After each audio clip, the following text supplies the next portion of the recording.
여러분 안녕하십니까. 2018년 12월 29일 토요일 신문사설 비평을 시작하겠습니다. 먼저 정시 관련된 조선일보 사설입니다.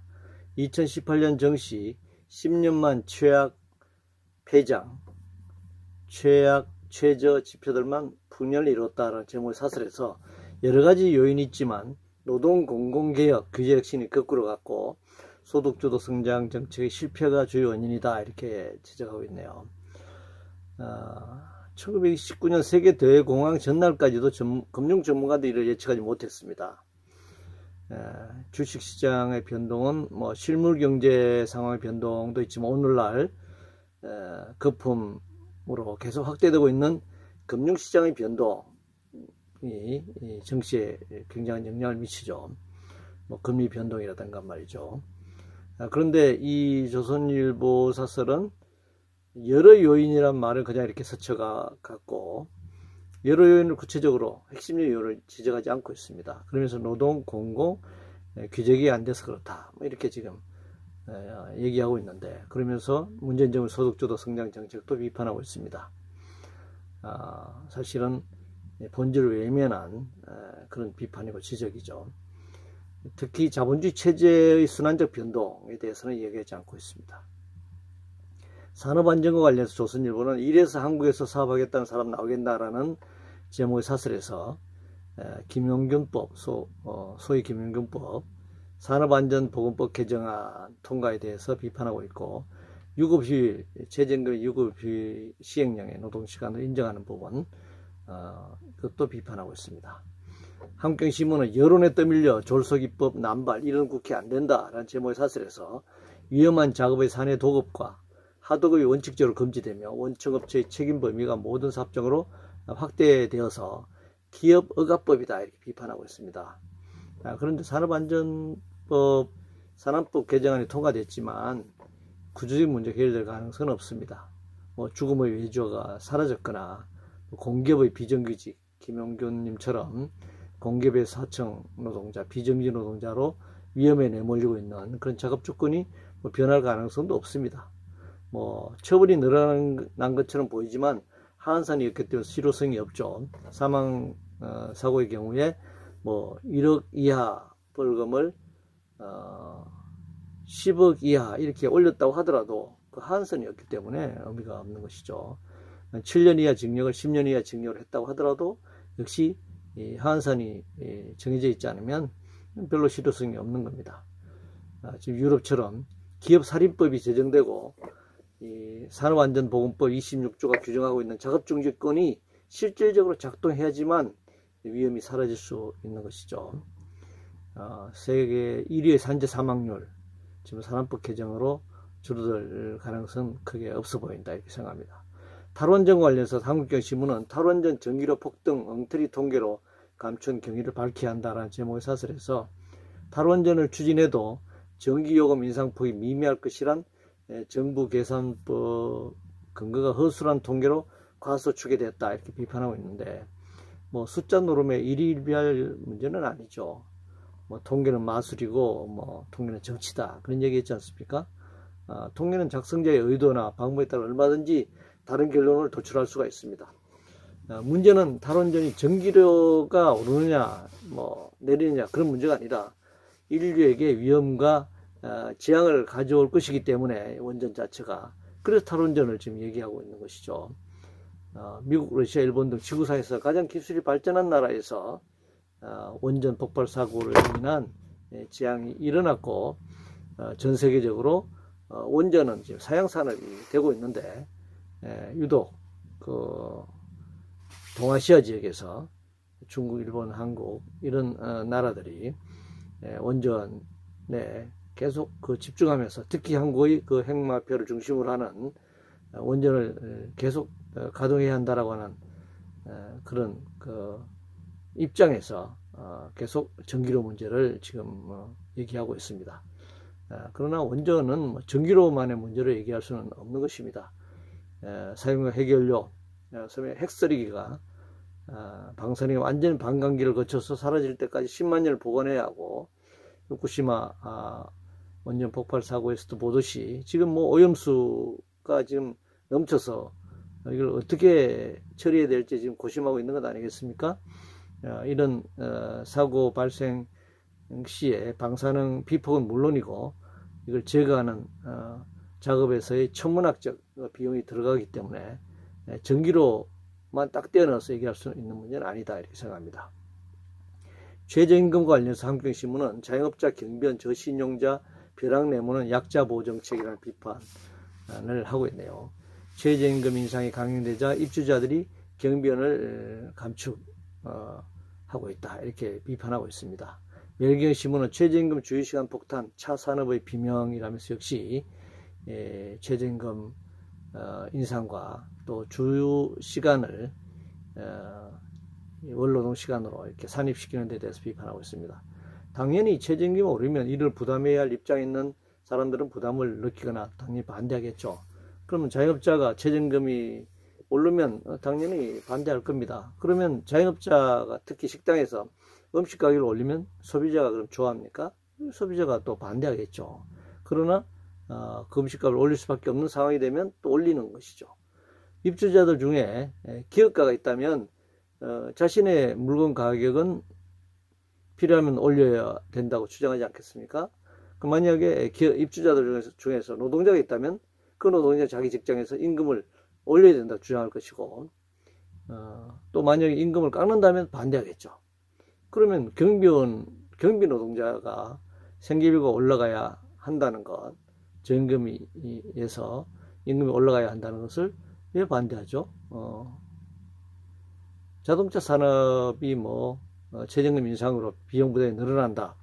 그래서 비명을 지른다. 자동차 산업이 비명을 지른다. 그럼 최저임금을 받고 살아가는 사람들의 비명은 묵살해도 되나요?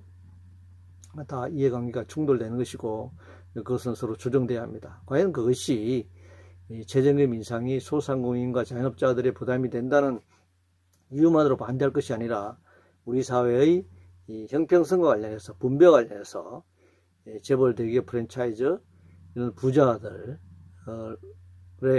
부가 집중되고 축적되는 이 부분이 소위 낙수 효과, 그것이 중소 영세 상공인으로 내려오고 소상공인 내려오고 그 이하 최저임금 선상인 노동자들과 알바 노동자들에게 내려오는 그런 구조를 만들어야 하고 그런 어떤 방안을 주장해야 하는 것이지 최저임금 선상에 있는 노동자들의 최저임금 인상이 바로 그 위에 소상공인과 자영업자들 부담이 되기 때문에 안 된다라고 주장하는 것으로는 이 본질적인 문제를 해결할 수 없다라고 생각합니다.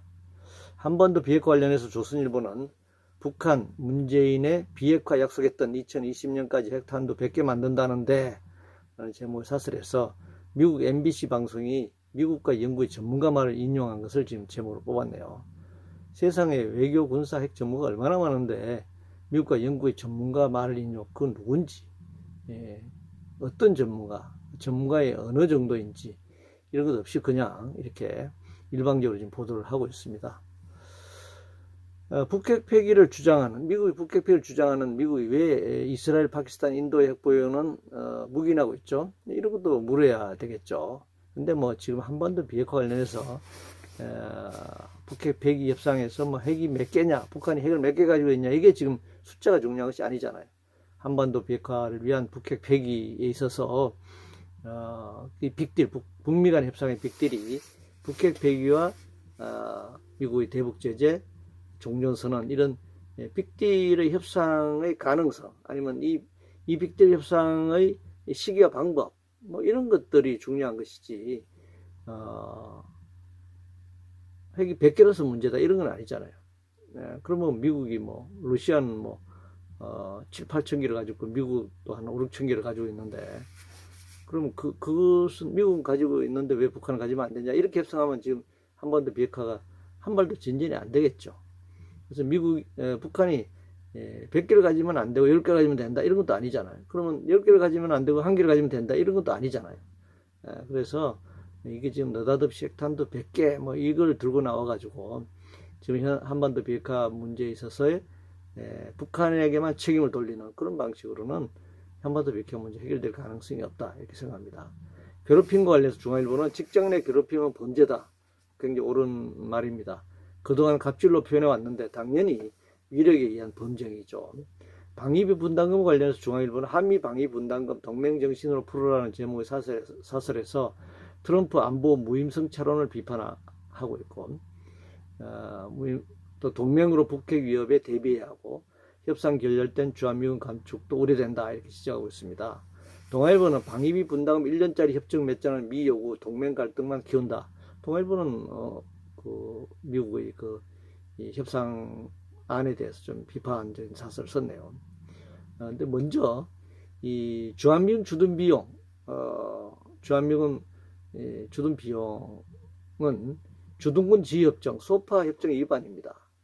소파 협정에 따르면 주둔 비용은 주둔군이 부담해야 합니다. 미국이 부담해야죠. 그러나 미국은 이 소파 협정에서의 미국 부담을 피하기 위해서 한국과 특별 협정을 맺어가지고 방위비를 받아 챙겼고, 지금은 뭐 2배에 달하는 인상을 지금 협박하고 있습니다. 한국은 주한미군 주둔 비용을 미국보다 현재 직간접 비용을 포함해서 5배 정도 더 부담하고 있습니다. 1년에 5조 원 이상을 부담하고 있는 것으로 알려져 있습니다. 그리고 GDP 대비 주한미군 주둔 비용 부담이 일본보다 더 높은 상태입니다. 그러니까 한국이 완전히 봉이죠, 지금.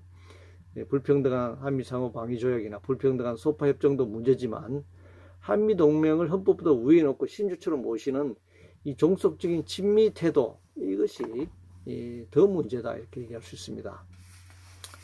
성면과 관련해서 동아일보는 아이들 돌봄 교실 옆에서 성면 제거 공사 벌인 교육부의 무신경이라는 이제 제목의 사설을 통해서 비판하고 있네요. 이 공사가 성면이 이제 1급 발암물질로 알려져 있지 않습니까? 그런데 뭐 이 돌봄 교실 옆에서 공사를 벌였다. 말이 안 되죠. 그러면은 돌봄 교실을 폐쇄하고 가정학습으로 이렇게 아이들이 공사 현장에 성면가락을 날리는 곳에 가까이에서 수업을 받는 일이 있어서는 안 되겠죠. 뭐 예전에 수십 년 전에는 이 성면이 얼마나 위험한지 몰랐던 시절에는 지붕을 이었던 스레터에다가 삼겹살도 구워 먹겠던 그런 무지했던 시절도 있었습니다만, 지금은 성면이 굉장히 위험한 물질이라는 것을 알려져 있는 상황인데도 이렇게 무방비 상태에 이 공사가 벌어졌다라고 하는 것은 굉장히 심각한 문제다라고 생각합니다. 정정보도 관련해서 동아일보는 여당 모든 정정보도 일면에 강제하기로 한 것에 대해서 세계 유례없는 편집권 침해다라면서 비판하고 있습니다. 매경신문은 언론에 자꾸 족쇄 채우려는 여건이라면서 역시 비판하고 있네요. 무조건 뭐 정정보도 일면에 해야 된다, 이런 법은 좀 과도하죠. 그러나 그동안의 정정보도가 신문의 경우에는 너무, 언론도 방송도 그렇지만 너무 늦게 이렇게 정정보도되거나 아니면 또 신문의 경우에는 보이지도 않는 것을 아주 기퉁에 작게 이렇게 실어가지고 뭐 이게 사과인지 아닌지 모를 정도로 되어 있었는데, 그런 것들은 당연히 개선되어야 된다고 생각합니다.